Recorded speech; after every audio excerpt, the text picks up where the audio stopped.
Good afternoon, everybody.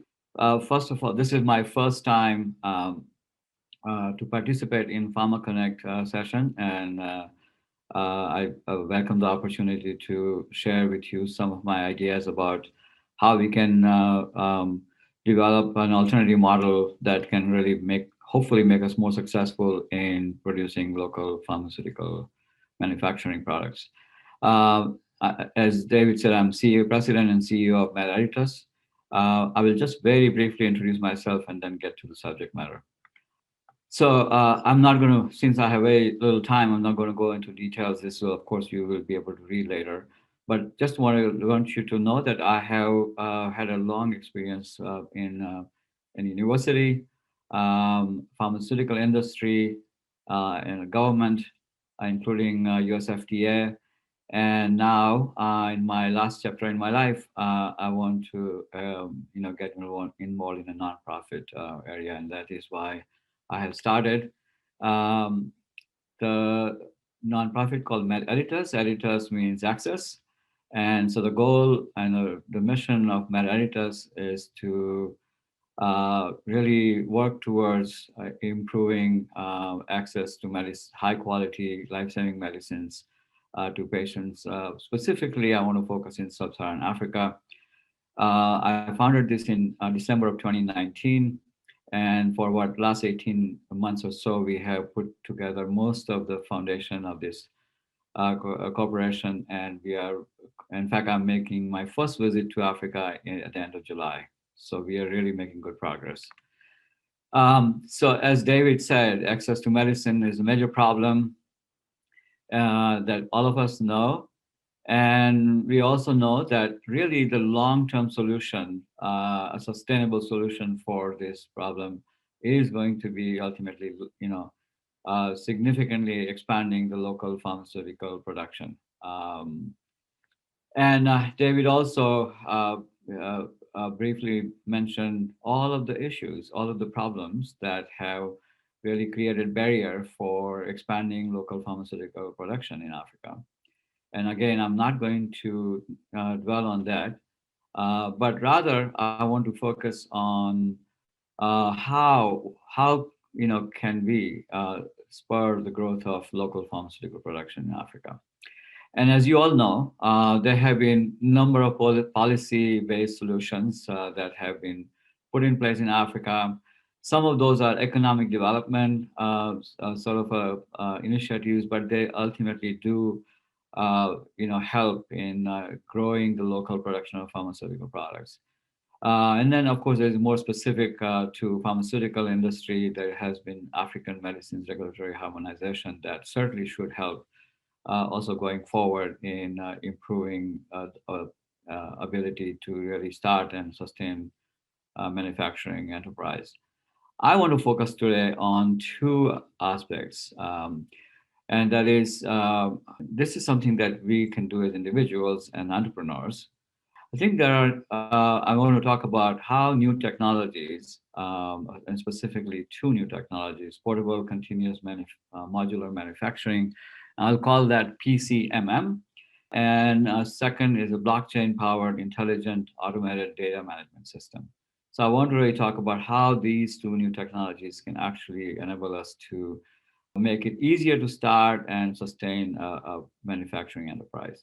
I also want to talk about alternative business model, which involves really developing extensive strategic partnerships rather than trying to do everything from A to Z. So before I go to PCMM, I wanted to just just put this out there. This is a traditional manufacturing sort of a batch manufacturing process that has been in place for many decades. This visual shows tablet manufacturing, sort of different steps that are involved. As you can see, there is a series of serial sequential steps that are involved. At each step, we have to really look at sample a product and send it away for analysis, including the final product. And so the analysis actually occurs offline in laboratories that are away from this operation. Typically, such an operation, to complete takes a batch takes sometimes days to weeks. But more importantly, to develop this process and the products, it takes months. Um, I think in the last maybe 10 to 15 years, pharmaceutical companies, many of the global pharmaceutical companies have begun to think about, can we do this better? Particularly, can we really create a manufacturing sort of a setup that can be very easily installed in distant parts of the world? And what you see here is a picture of this is a Pfizer setup for PCMM. It shows two different versions. One is a direct compression, tablet compression unit on the left, and then there is also a unit that actually can be used for wet granulation process. What you'll see from the picture is that it is very compact.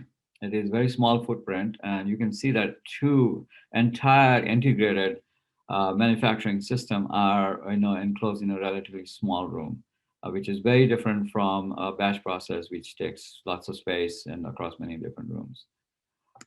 So just want to show this more schematically, and as you can see, in this direct compression tablet manufacturing sort of a visual, that ingredients are fed from the top. These are metered in automatically, and then they are, of course, mixed. And there is sort of actually proprietary process. Pfizer has a proprietary process, which is a dual chamber continuous mixer. And there are other variations of this that are also produced by different manufacturers. But the idea here is to really achieve very good mixing. And much more importantly, I think there are inline sensors that allow you to measure, to monitor product uniformity, and you can even measure sort of API as a function of time. And through the spider wheel like sort of a interface, you can control both have a sampling for API and other product components. And you can see that you can really operate this at a fairly wide range. So it's very flexible, two to 100 kilograms per hour, which would really translate into tens of millions of tablets to hundreds of millions of tablets in a year.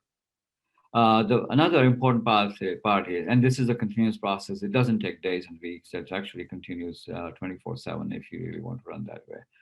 And equally importantly, a process for any product can be really developed in a matter of 4 to 6 weeks. Um, a very important sort of feature of this, as which I show here in this visual, is that this is you can have the components of this product manufactured, which you see here. And ultimately, when you assemble them, you can actually enclose them in what is generally known as so-called pod, which is this enclosed space. And inside this pod, you can create, of course, a clean room environment, GMP sort of a environment. But the pod itself can live in any reasonable space. And here, actually, this is a Pfizer picture, and it shows that the pod is actually in a warehouse. What you see here is that it can, the different components can be transported across long distances that can be assembled on the site relatively easily. And you can either do this in a pod or you can just do this in a clean room, sort of a more permanent facility. Also, the tech transfer to establish local manufacturing is relatively rapid and facile. There are lots of advantages of this, and I'm not going to go through this. We probably cover this during question and answer period so that I stay within my time. But one of the major sort of advantages is it's a small footprint. It can be easily assembled. It works 24/7, and it has inline sensor, and really it's very, very flexible. Um, the second technology that I want to really just briefly touch on is the so-called blockchain-powered intelligent data management system. And as you can see here in this visual, it can be deployed in both manufacturing process, in the distribution of products, as well as really monitoring treatment and administration of medication and measuring outcomes. The key feature of this blockchain-powered data system is that it has this data key management, which really means that the data that is entered in the system is immutable. There are two keys that are needed, two crypto keys for both entering and accessing data. One key is with the operator, and then the second key resides in a different entity. In this case, it shows Remedy, which is the company we are partnering with. And this is like sort of a vault and safe. Without two keys, you cannot access data. So that really means that you have complete integrity of the data. It's not possible for somebody to tamper with it. And secondly, there is going to be also traceability of anything that happens with the data. That's one important part. The second important part is that, as you can see here, there are different components of data, and you can actually share parts of this data, uh, give crypto key to anybody, for example, FDA or one of your stakeholders, and you are able to share only part of the data without compromising the integrity of data in other data that you don't want to share. This is a very important sort of a feature because that allows one to really deploy the system in pharmaceutical manufacturing and really enable the regulatory agencies to actually have access to your data in real time. As you can see here, this system can be applied to manufacturing processes, quality control, quality assurance, as well as regulatory submission, but it also can be used to improve distribution, sort of infrastructure, as well as you can actually use this in monitoring patient, compliance and collecting data for outcomes. So it's a very flexible system that can be really deployed across the entire sort of spectrum. Again, this system has many advantages, and I'm not going to really necessarily go into it, except that it does accelerate regulatory approvals. It makes it a lot easier for regulatory agency to really both monitor you in real time, and it also really improves just the business operations, makes it more effective and more cost effective. Again, we can discuss this in more detail. So those are the two technologies that we plan to deploy, and when we are able to really make a decision on where we want to set up our operations. Um, we also want to talk, I want to just briefly touch on what I consider as a partnership model. I think what we envision is that, as you can see, pharmaceutical manufacturing is a fairly large, complex sort of operations involving many different facets. What we believe we want to do, and I think this is something we want to share with you, is that while we may focus on just one or two parts of this, actually setting up manufacturing operations, including, of course, the quality control, quality assurance, regulatory approval, etc. But a lot of the other things that we need, we plan to really have develop strategic partnerships for sourcing of raw materials, for sales and marketing and distribution. And as you see here in these graphics around the corn, we are actually forging a partnership with a company called Remedy for automated blockchain-powered data and quality management system. Equally important is that, as you know, that workforce training is clearly one of the major factors that is going to play on the success of developing pharmaceutical manufacturing. And we believe that even this part really can be really accomplished using sort of a partnership. And that's what I've seen shown here.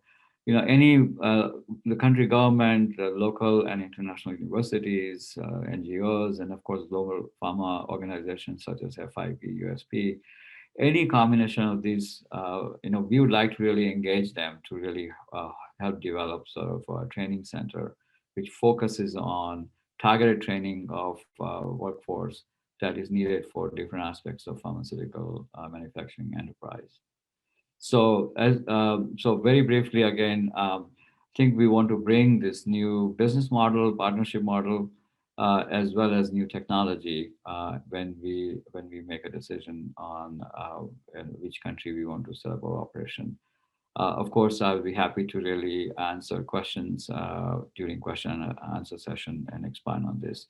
I want to thank you all for your attention. Thank you very much, Dhiren. Very interesting. So it looks like blockchain is not just good for Bitcoin, but Yes. maybe saving lives. Yeah, we'll take a couple of questions or comments if there are any right now. But obviously we will have a Q&A as well at the end. I don't know if there's anybody who would like to ask question. But so let me ask you something. At the moment, and we've had this conversation, you are obviously looking for a destination to set up, Right. but the partnership model it does not preclude other partners who are in other countries, right? No, it does not preclude. In fact, we see, for example, one of the things that we want to do is, so if we deploy this continuous flow manufacturing, we believe that it will be pretty difficult to develop formulations and processes right on the site, at least in the beginning. So we are envisioning a partnership with Rutgers University. They have a engineering center that they are very, very good at developing formulation with a continuous flow. So, and we are also looking at local partnerships as well as international partnerships. Okay, great. Janet, you can unmute and ask your question, and then Ziada after Janet. Thank you so much for the very good presentation. I just wanted to ask regarding the partnership that you envisage, if there is room to engage partnerships at the regional level, like ourselves, for example, who do not cover an individual company or an individual country, who have more or less a continent-wide sort of our regional level sort of Right. interventions. And I just wanted to know your level of interest in dealing with partnerships at this level. Thanks. Good. Thank you for the question. Yes, I think wherever we go, we are looking at certainly a couple of countries right now. But our goal is not to just be country specific. In fact, I feel very strongly that one of the things that we want to do is to wherever we establish our presence, we would like to, and be able to engage certainly at a regional level, but more broadly if opportunities arise. So we would be very open and interested in forging partnership that allow us to and enable us to really work in both regionally and even across continent. Okay, Ziada, you have a question? Go ahead. Actually, I had actually put my hand down, but I was just going to echo what Dr. Janet was asking, because right now, on the continent, the biggest conversations, for example, when it comes to local manufacturing with organizations such as UNIDO, the AU NAPAD and ECA, it's around harmonization of regulatory standards, issues to do with food procurement, looking for APIs like Prof was already talking about in terms of partnerships. So she has actually already echoed it, because I was going to ask how far have they engaged with these organizations, because this is the time when regional bodies are looking for partnerships that can ease this process as we're strengthening capacity in the continent. Okay. Yeah, but Dr. Janet was also echoing the same thing. Yeah. All right. Well, thank you for those comments. Dhiren, you want to say something? Just very briefly, David, you know that I have been working very hard to develop a network within Africa and different countries. I'll practically meet 3 or 4 people every day. And I am really making more and more contacts. And I think particularly after I visit, I'm planning to visit Kenya and Rwanda over the next end of July, early August. I'm also going to participate in a Rwanda Global Healthcare Summit and speak at this summit. And I hope that that'll give me an opportunity to meet with many different stakeholders, not just locally, but hopefully across the continent. Okay. Well, thank you very much. Yeah. So we will come back. So if you have further questions in the discussion section, we will then take those, and very interesting. Yeah.